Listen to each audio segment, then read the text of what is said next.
بسم اللہ الرحمن الرحیم۔ السلام علیکم۔ آپ نے کبھی یہ سنا ہے کہ پاکستان کے کسی ادارے کے سربراہ نے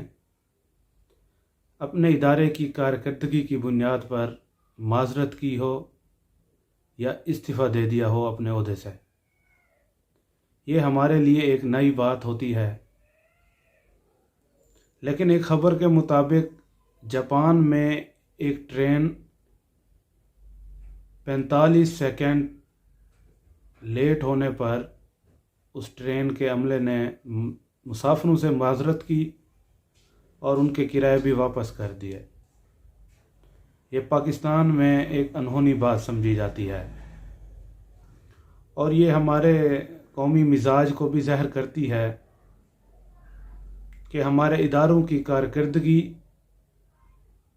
کیوں بہتر نہیں ہوتی، کیونکہ ہمارے اداروں کے جو حکام ہیں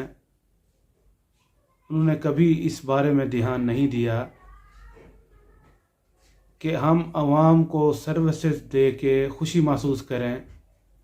اور عوام کو سروسز دینے میں جو کوتاہی ہو جاتی ہے یا کمی رہ جاتی ہے اس پر معافی مانگیں، یا کم از کم اپنے عہدے سے استعفیٰ دے دیں، تاکہ یہ مثال قائم ہو کہ انسان کارکردگی کی بنیاد پر ہی عہدوں کا اہل ہوتا ہے۔ تو یہ مائنڈ سیٹ ہے، اور اس مائنڈ سیٹ کی وجہ سے ہی کسی قوم کی ترقی اور تنزلی کا اندازہ لگایا جا سکتا ہے کہ اس قوم کے ادارے بحیثیت مجموعی کس طرح کا کام کرتے ہیں اور عوام کو سہولیات دینے میں خوشی محسوس کرتے ہیں یا وہ بوجھ محسوس کرتے ہیں۔ تو ہماری تنزلی کا ایک بہت بڑا سبب یہ جو ہے وہ ہم نے اپنے اداروں کو تباہ کر دیا ہے۔ آپ کسی ادارے کی بھی کارکردگی اٹھا کے دیکھ لیں، وہاں آپ کو مسئلے ہی مسئلے نظر آئیں گے۔ اور دوسرا، ہم نے ہر ادارے کو ایک رولز کے تحت پابند کر دیا ہے، اور وہ ان رولز کے تحت ہی کام کرتا ہے، لیکن ہوتا یہ ہے کہ وہ ان رولز کو اپنی رکاوٹ بنا لیتا ہے اور وہ کام کرنے سے انکاری ہو جاتا ہے،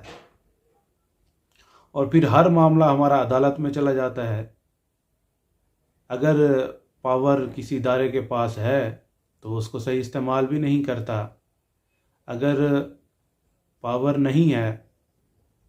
تو پھر وہ پاور نہ ہونے کا شکوہ بھی کرتا ہے۔ تو اس طرح وہ مائنڈ سیٹ ہمارے اداروں میں قائم نہیں ہو سکا جس سے وہ کارکردگی کی بنیاد پر جواب دہ ہوں۔ ہمارا حال تو یہ ہوتا جا رہا ہے کہ ایک سابق وزیر اعظم جو آج سے 16 سال پہلے ملک کے وزیر اعظم تھے،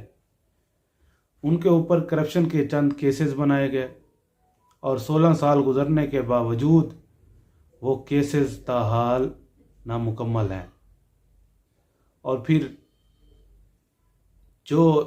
ادارے ان کا احتساب کر رہے ہیں وہ اپنا احتساب کرنے کی ضرورت محسوس نہیں کرتے کہ 16 سال بعد بھی